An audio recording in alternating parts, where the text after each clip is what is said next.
Hi everybody, it's James here. Welcome to another video.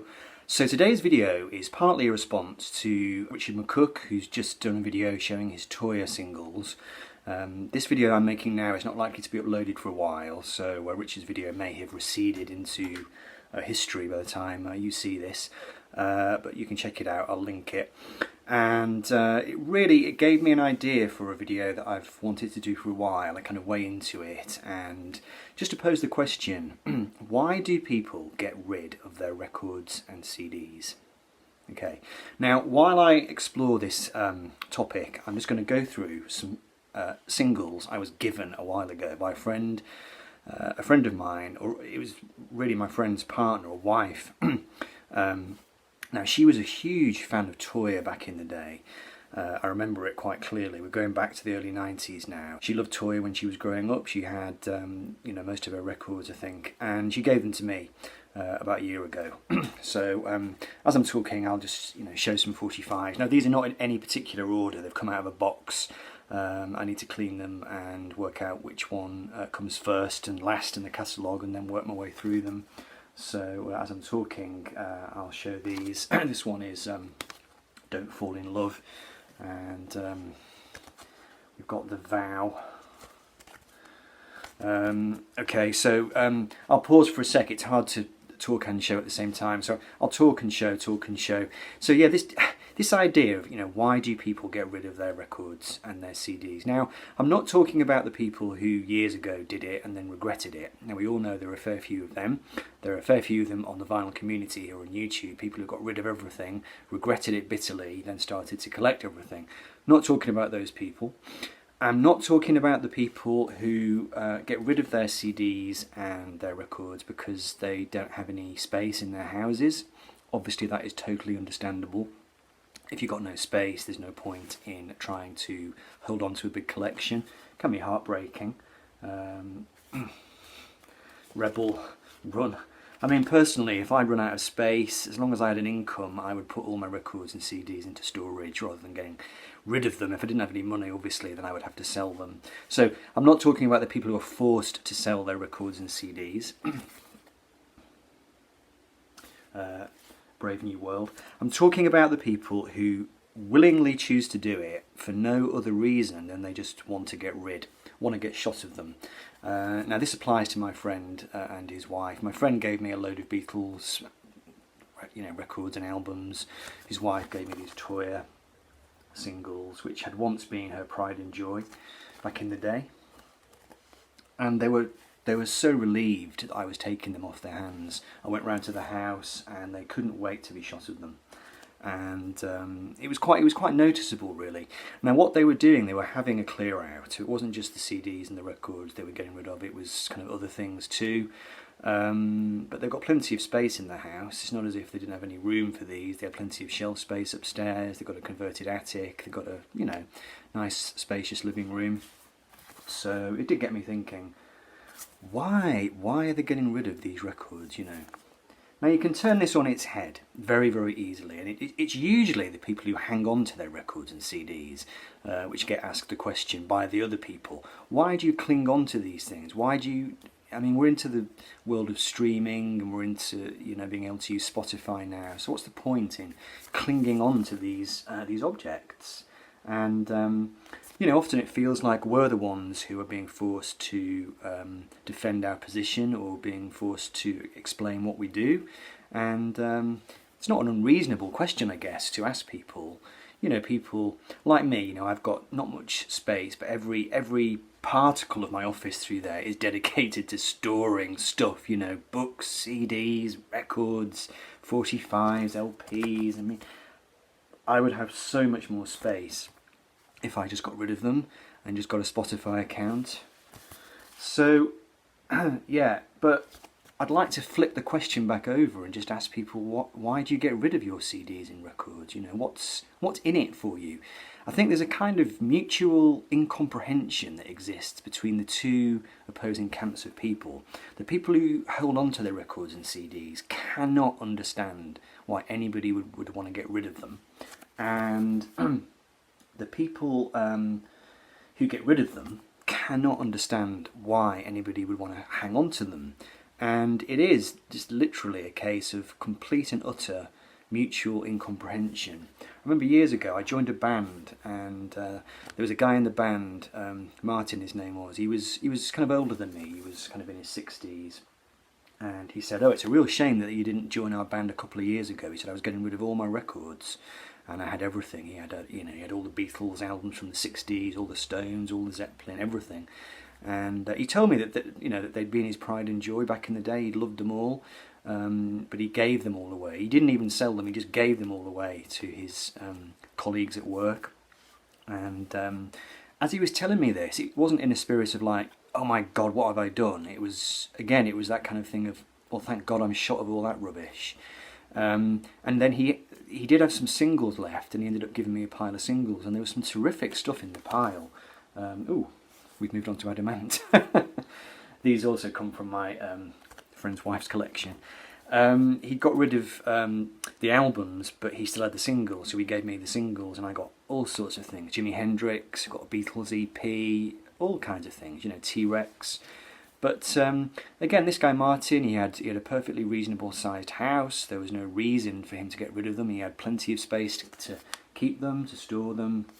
But he chose to get rid of them, and he was really happy that he had got rid of them. It was a kind of a sense of like having got rid of some old junk. Like, I've junked it all, thank God for that. It's kind of what you'd think of, like if your house was full of litter and it was really annoying you, and you'd sort of scraped it all into a plastic bag and chucked it out in the skip.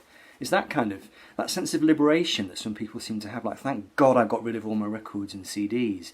And now to people who collect records and CDs, I mean, it's our worst nightmare, isn't it? The idea of just all of it just being junked. Steve on the VC, Steve Carlson, he lost his collection in a terrible flood in his basement, and it was pretty devastating. And I think near enough the next day afterwards he started buying all his collection again. It didn't stop him. It's kind of like sandbags against the tide, quite literally. He just went straight back to buying it all back, and it was amazing to watch. It was a heart-warming experience to watch him kind of bounce back from that, because he could easily have just said, "Right, that's it.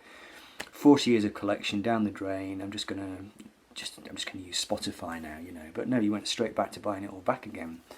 And I think we applauded Steve for that. The people who were aware of that, and we all kind of cheered him on in a way. And I think we'd like to think that we'd do the same, wouldn't we? If we lost our collection, we would we'd start again, wouldn't we? Hopefully, I know I would. So what is it? What is it about these people that they just? It's like, in their younger days, they loved these records, they loved these CDs, and they loved the music. And like my friends, all these records that I'm showing now, all these Adam and the Ant singles, Toya singles. My friend's wife would have picked these up over many years. It was clearly a labour of love for her.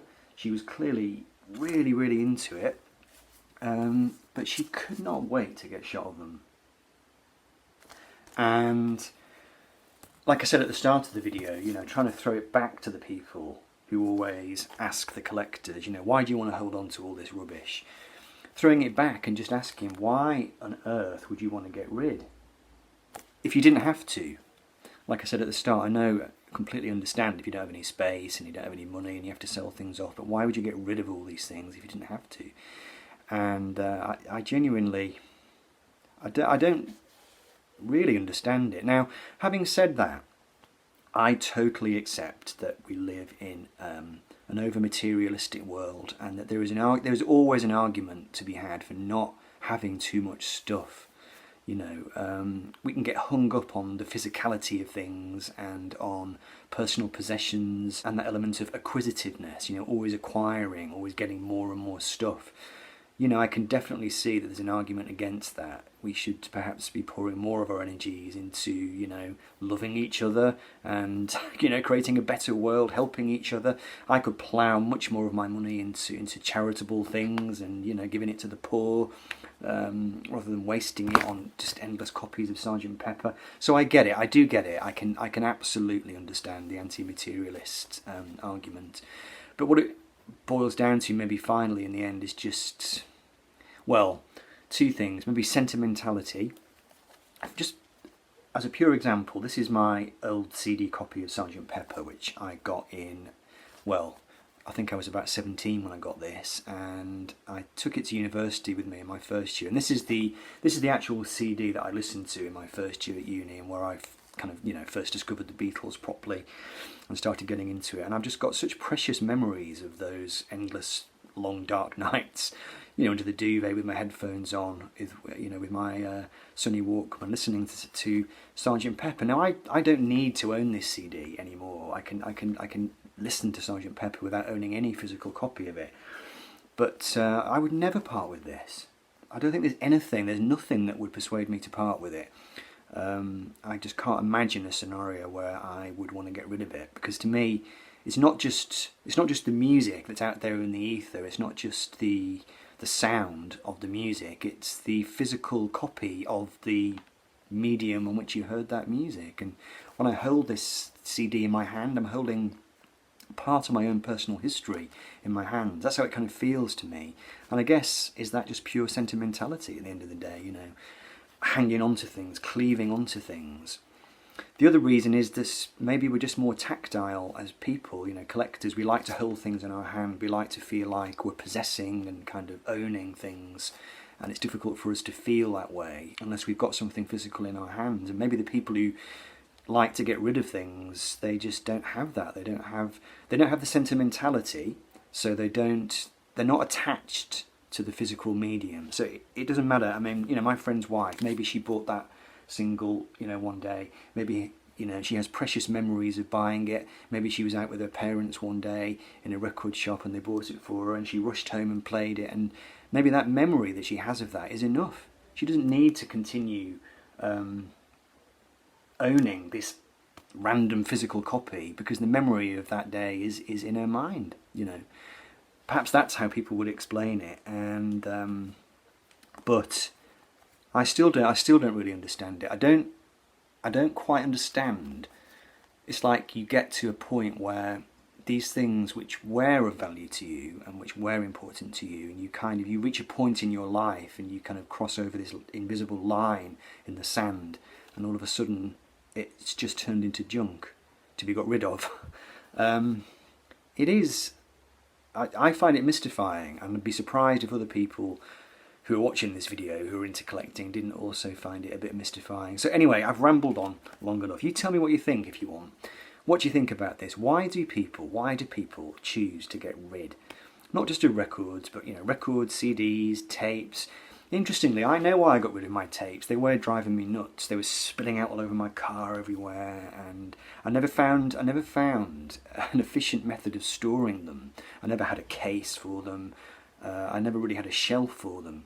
So cassettes were always problematic for me, and oddly enough I never became attached to them really. And yeah, that's interesting. That is interesting. I got rid of my cassettes, and some of them did hold memories for me, so I guess in the end perhaps I'm the same. It's just what we choose to hang on to and what we choose not to hang on to. And yeah, and the reasons for that could be very complicated and difficult to disentangle, I guess. Anyway, that's enough from me. Leave some comments below if you like. Let me know what you think, and I'll see you soon. Take care. Bye.